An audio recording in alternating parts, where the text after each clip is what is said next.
আপনার বোন এখানে এসেছে, তো ভাবলাম একটু দেখা করে যাই। তো দেখা করবো, একটু নাটক করি, কিভাবে করা যায়? যে মানুষের সাথে বিয়ে করব, যাকে আমার জীবনসঙ্গী বানাবো, একটু দেখি সে মানুষটা রূপ কি। তো তার আসল রূপটা দেখলাম। যাক, আহ, অভিনয়টা না করলে হয়তো জানতে পারতাম না তার মূল রূপটা কি।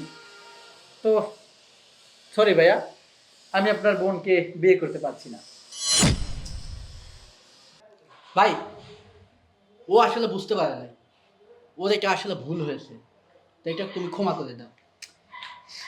ভাইয়া, এটা আসলে ভুল না, এটা ভুল না, এটা হচ্ছে ইচ্ছাকৃত, এটা হচ্ছে অহংকার।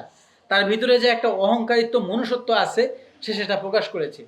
সে একজন অঙ্গহীন মানুষকে, হ্যাঁ, একটা অক্ষম মানুষকে সে ভালোবাসতে পারে না, সম্মান করতে পারে না, তাই কিভাবে সাপোর্ট করতে হবে সেটা জানে না, তাহলে সে একজন ভালো মানুষকে কিভাবে সাপোর্ট করবে? তো সরি, আসলে আহ, কিছু বলার নেই আসলে। আসলে একটু শুনবেন? আমি আসলে বুঝতে পারি এটা অ্যাকচুয়ালি একটা মিস্টেক। আর আমার মনে হয় যে আমরা এই বিষয়টা এখানে মিউচুয়াল করে ফেলি। একটা মিস্টেক ছিল।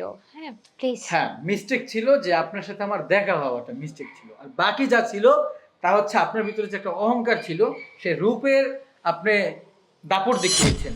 আপনার ভিতরে যে মনুষ্যত্বটা রয়েছে সেটা দাপট দেখিয়েছেন, অহংকার দেখিয়েছেন। যাই হোক, আপনারা ভালো থাকবেন।